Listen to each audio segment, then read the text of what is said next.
Today, I want to show you how to select, prepare, and pan-sear pork belly. Starting with the selection. Anything from the bottom of the rib cage between the front and back legs is considered pork belly.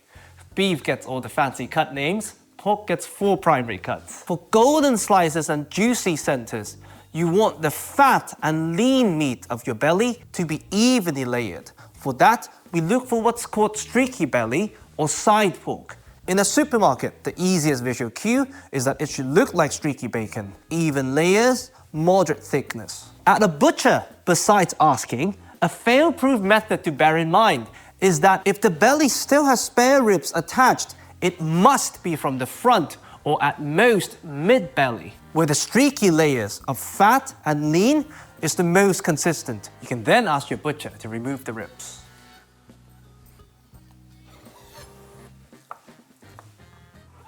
Now, the skin. There are many ways to achieve crispy skin, but quick pan-searing is not one of them. Unlike chicken skin, belly skin is thick and collagen-rich. You need prolonged heat and dehydration for it to crisp. With quick pan-searing, you get rubbery skin, so ask your butcher to remove it. Now, we cut this into slices. It's important that your butcher cut against the grain. This would shorten the muscle fibers, making it more tender. Of course, different muscle fibers travel in different directions. If it came with the ribs, always cut perpendicular to the ribs, and that will solve for the majority. If you want to go the extra mile, you can divide and conquer. About 1 to 1.5 centimeters thick, this will allow the fat to render while the flesh browns without overcooking either. Now, if you have 6 hours and space in your fridge, you can take this to the next level by salting ahead, what's often called dry-brining. For most meat cuts, this improves moisture retention. It's particularly useful for pork belly because of the fat content. Salt penetrates fat much slower than lean meat, but once in, it lingers and really enhances the perception of savouriness. About 1 to 1.2% of the weight of the belly. Onto a wire rack for better airflow. Tin foil balls for next level airflow. 6 to 12 hours uncovered. Now the fun bit, medium heat, we melt some lard. You can use any high smoke point neutral oil just to help conduct heat slightly better in the beginning. Air-dried belly slices, they go in. If it sticks to the bottom, amazing. Maximum surface contact. If they curl up slightly, don't worry. The rendered fat will take care of that later. We've done all the hard work with the butchering and the pre-salting. Now it's the time to enjoy the cooking. There's no need for a cold pan start or even adding water. You're dealing with something extremely forgiving.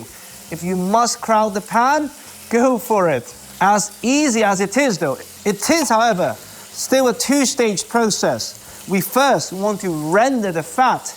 We want something that's rich but not heavy. Then we can brown it and start building flavors. Press them down once in a while to maximize surface contact.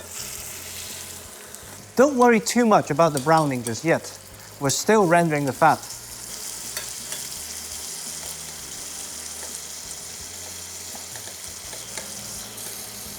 Now, once you can see this very generous layer of pork fat, the fat-looking bit from the belly slices is actually the remaining collagen. Now we can crank up the heat to really build the meaty flavors and nutty complexity. How much browning you want is between you and that guy. What I can tell you is, even if you were to overcook it, this would develop some wonderful beef jerky-like texture. So don't worry about it. Go for it. Oh, I'll wait a bit.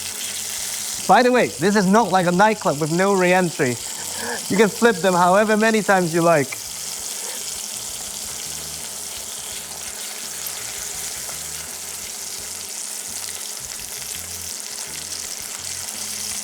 All right, I think that's as beautiful as it gets. Stove off. With belly slices, instead of wire rack, I like them on kitchen towel while they're hot, so they drain off the excess fat.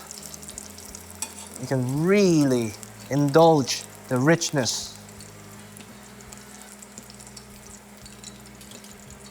Once they've cooled down slightly, it's time to eat.